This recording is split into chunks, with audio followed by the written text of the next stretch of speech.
السلام علیکم، کیسے ہیں دوستو عطا تارڑ کا عمران خان کو کرمنل کہنا یا مجرم کہنا یہ غلط بات ہے، کیونکہ نواز شریف بھی اسی طرح مجرم تھے، شہباز شریف اور زرداری بھی، تو اس طرح مجرم کہنا کمینہ پن ہے۔ آپ بس یہ ویڈیو دیکھیے، پھر آپ کو میں وہ حقائق دکھاؤں گا جو آج تک کسی نے نہیں بتایا۔ یہ کہہ رہا ہے کہ پاکستان تحریک انصاف نے کیا بنائے ہیں ان 14 سالوں میں۔ ابھی آج اسی ویڈیو میں آپ کو سب کچھ بتا دوں گا کہ پی ٹی آئی نے کیا کیا بنائے ہیں۔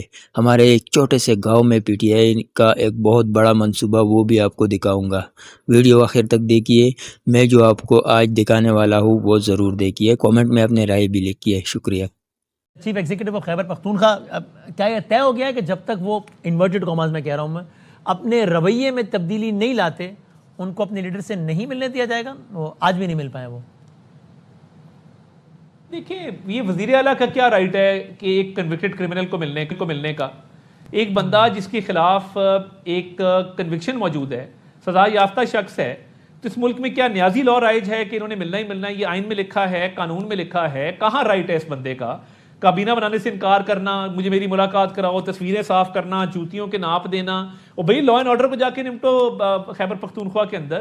خیبر پختونخوا میں محب وطن پاکستانی بستے ہیں۔ مجھے یہ بتائیے، 12.5 سال میں انہوں نے کیا ایک بھی پی کے ایل آئی لیول کا اسپتال بنایا؟ کیا انہوں نے لیڈی ریڈنگ ہاسپٹل کی حالات بہتر کیے؟ کیا اورینٹ ٹرین جیسا کوئی ایک ٹرین کا منصوبہ بنایا؟ کیا انہوں نے دانش اسکول جیسے کوئی ایک اسکول بنائے؟ کیا انہوں نے لیپ ٹاپ کا وہاں پہ اجرا کیا؟ یہ تو دیکھیں نا، یہ تو بہت اچھا ہے ویوز کے لیے اور ٹک ٹاکس کے لیے اور لائکس کے لیے آپ پلیٹ تو گیلری کریں، عشق فلاں میں مارا جاؤں گا۔ بھائی عشق پاکستان سب سے آگے ہے۔ جس دن آپ پولیٹیکل لیڈر یا پولیٹیکل پارٹی کو پاکستان سے بڑا سمجھیں گے تو پھر آپ کا کوئی رائٹ نہیں ہے کسی عہدے پہ برقرار رہنے کا۔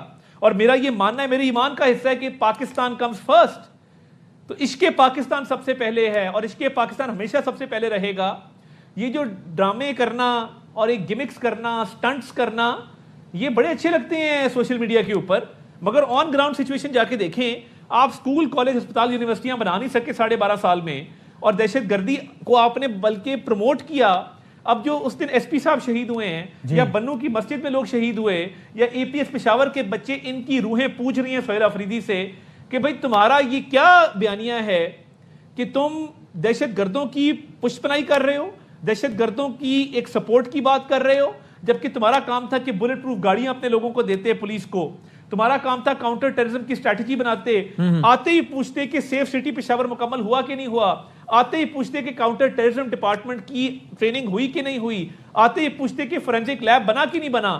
ان باتوں سے کوئی سروکار نہیں ہے، مگر پولیٹیکل بیان بازی میں بہت اچھی آتی ہے، اور گورننس سے ہمارا تک کوئی تعلق نہیں۔ منسٹر صاحب، آپ یہ کہنا جیسے انہوں نے افغان ایشو پہ تو بالکل ہی ایک آپ نے بلکہ کہا کہ جو انڈیا کی پالیسی وہ پی ٹی آئی کی پالیسی ہے، بگ اسٹیٹمنٹ ٹو میک۔ ہر ایک چیز پہ تو مخالفت وہ نہیں کر رہے، فلور آف دا ہاؤس پہ کھڑے رہ کے chief executive of the province کہتا ہے کہ افغان باشندے جو پاکستان میں 25-30 سال سے رہ رہے ہیں، خیال تو ہمارا رہتا ہے کہ ان کو پاکستان کے این آئی سیز دیے جائیں گے، لیکن اب چونکہ ریاست کی یا گورنمنٹ کی پالیسی بن گئی ہے تو ٹھیک ہے، ہم بھی اس کو مانتے ہیں، اور اب ہم سے یہ کہتے ہیں کہ ان کو عزت و احترام سے واپس بھیجا جائے۔ تو ایسا تو نہیں کہ ہر بات میں مخالفت کر رہے ہیں، ان کے اس اسپیسیفک بیان کی آپ حمایت کریں گے، تعریف کریں گے؟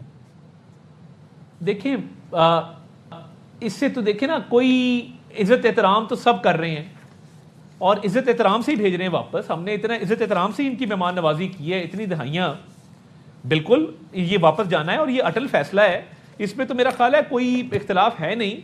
مگر ایک ایپیکس کمیٹی کی میٹنگ میں نہ آنا، لا اینڈ آرڈر کی سچویشن کے حوالے سے بالکل ایک اگنورنس اور ایک بالکل جہالت پہ مبنی بیان دے دینا، سٹیٹسٹکس کا پتہ نہ ہونا کہ جی کتنے لوگ جو ہیں وہ سویلین شہید ہوئے ہیں، کتنے فوجی شہید ہوئے ہیں، کتنے پولیس والے شہید ہوئے ہیں، اور ایک کولیٹرل ڈیمیج کی بات کر دینا دہشت گردوں کے سہولت کاروں کے لیے۔ تو دیکھیں، نہ لا پڑا ہے، یہ بیسیکلی بزدار کا ایک کے پی ورژن ہے کہ ہم نے گورننس نہیں کرنی، ہم نے لوگوں کو ریلیف نہیں دینا، ہم نے پرائس کنٹرول میکانزم نہیں لگانے، ہم نے ڈیولپمنٹ پروجیکٹس نہیں کرنے، ہاں ہم نے عشق لیڈر جو ہے اس کو بڑھاوا دینا تو ضرور دیں، مگر یہ بزدار ماڈل بہت دیر چل نہیں سکے گا کے پی کے اندر۔ اگر یہ پاکستان تحریک انصاف اسلام آباد کا رخ کرتی ہے آنے والے دنوں میں، جس کا امکان ہے، آپ کی حکومت کیا کرے گی؟ حکومتی ترجمان کی حیثیت سے بتا دیجیے۔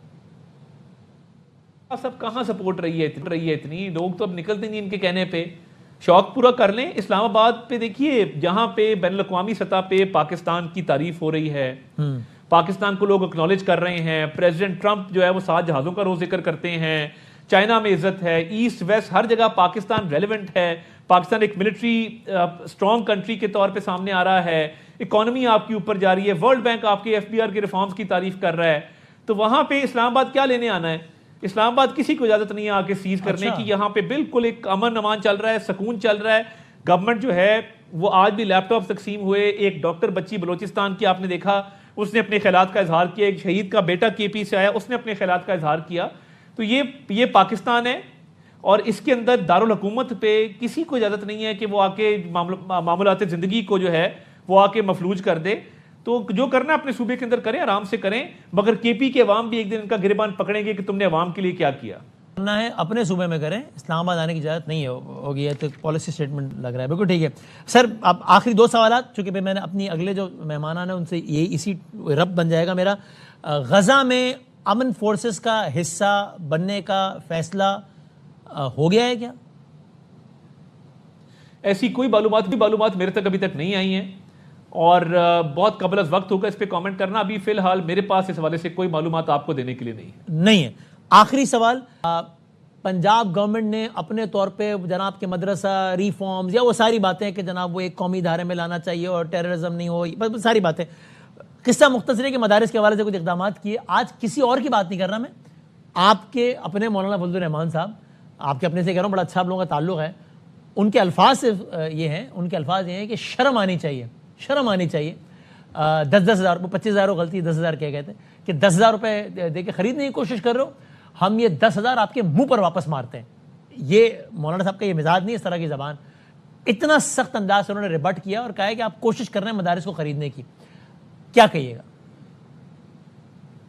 دیکھیے, مولانا بزرگ ہیں ہمارے, ایک فطری طور پہ اتحادی بھی رہے ہیں, جی بڑے بھی ہیں. اب میری تو ان سے التجا ہوگی کہ رویے میں نرمی اور شائستگی لانی چاہیے, اور یہ بات کرنے کے اور 100 طریقے ہیں, اور یہ بات اور طریقے سے بھی کی جا سکتی ہے. ہم ان کا ادب احترام کرتے ہیں, اور سیاست کے اندر رواداری اور وفاداری کو مولانا نے بہت فروغ دیا ہے. تو مولانا کو اپنی ہی قائم کی ہوئی روایات جس میں وفاداری اور رواداری ان کے لیے ہمیشہ سر فہرست رہا ہے, اس میں ان کو زبان کی نرمی اور لہجے کی شائستگی کو قطعاً نہیں چھوڑنا چاہیے اور اس کو برقرار رکھنا چاہیے. باقی اختلافات ہر جگہ ہوتے ہیں, مگر میں سمجھتا ہوں کہ اختلاف بھی جو ہے وہ عزت, تکریم اور تہذیب و تمدن کے دائرے کے اندر ہونا چاہیے. کیا بات, ٹھیک, بہت شکریہ. Thank you very much sir for your time. جناب عطا تارڑ صاحب ہمیں کئی اہم امور پہ حکومت کی پالیسی اور ساری صورتحال بتا رہے تھے. میں بہت شکر گزار ہوں. تو آپ نے عطا تارڑ کی باتیں سن لی. اب میں آپ کو بتانے والا ہوں کہ پاکستان تحریک انصاف نے ان 14-15 سالوں میں کیا کر دیا ہے. پاکستان خیبر پختونخوا میں خاص کر جو ان پر الزام لگتے ہیں کہ اس نے 14 سالوں میں کیا ہے, تو میں آپ کو بتا دیتا ہوں وہ چیزیں جو بہت کم میں آپ کو بتانے والا ہوں. اس کے علاوہ بھی بہت سی چیزیں ہیں جو پاکستان تحریک انصاف نے کیے ہیں, ہمیں گراؤنڈ ریالٹی میں مل رہے ہیں. تو آئیے شروع کرتے ہیں. پہلا جو یونیورسٹی ہے ابوٹ آباد یونیورسٹی سائنس اینڈ ٹیکنالوجی, دوسری جو ہے وہ women university Mardan, women university Swabi, اور university of Buner, university of Chitral, university of Lakki Marwat, FATA university, university of agriculture DI Khan, university of engineering and technology Mardan, شہدائی APS یونیورسٹی آف ٹیکنالوجی. اس کے علاوہ بھی بہت سے اور یونیورسٹیاں ہیں, لیکن میں نے آپ کو اوپر سے بتایا. اب ہسپتالوں کی بات کرتے ہیں تو باچا خان میڈیکل کمپلیکس کی توسیع PTI نے کی, تیملگرہ ٹیچنگ ہسپتال کا توسیع بھی PTI نے کی ہے, سوات میں جو MTI اسپتال ہے اس کا بھی توسیع PTI نے کی ہے, خیبر ٹیچنگ ہاسپٹل جو ہے اپ گریڈ بھی PTI نے کیا ہے, اسی طرح حیات آباد میڈیکل کمپلیکس کی توسیع اس نے کی ہے, اور بھی 25 ہسپتال ایسے ہیں کہ جو PTI نے بنائی ہے اور کچھ کا اپ گریڈنگ کی ہے. پشاور کا جو BRT منصوبہ ہے وہ بھی PTI نے کیے ہے, تو آپ کو معلوم ہے پہلے سے بھی. سڑکیں جو PTI نے بنائی ہے, سوات موٹر وے, phase 1 phase 2 اور پشاور رنگ روڈ, اس کے علاوہ اور بھی بہت سے سڑک ہے جو پی ٹی آئی نے بنائے ہیں، جو گاؤں اور جو دیہاتوں کے طرف جو چھوٹے روڈز ہوتے ہیں وہ پی ٹی آئی نے بہت زیادہ بنائے ہیں اور بہت اچھے طریقے سے بنائے ہیں۔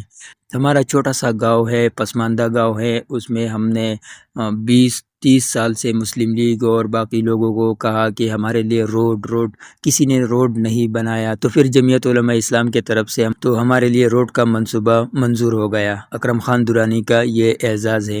اس کے بعد ہمیں کالج اور ہسپتال کی ضرورت تھی، تو امیر مقام صاحب جو ہے وہ ابھی تک اس نے ایسا کوئی کام نہیں کیا ہے جو قوم کے مستقبل کے لیے ہو، لیکن پھر آیا تحریک انصاف نے ہمارے لیے یہ جو آپ دیکھ رہے ہیں یہ کالج جو ہے تحریک انصاف کی طرف سے منظور ہوا ہے، ابھی یہ کمپلیٹ ہونے والا ہے۔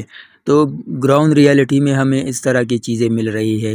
ہم جو پاکستان تحریک انصاف کی تعریف کر رہے ہیں، یہ اس لیے نہیں کہ پاکستان تحریک انصاف جو ہے وہ مریم نواز صاحبہ کی طرح ایک پروڈکٹ کی طرح اپنے آپ کو ایڈورٹائز کرے۔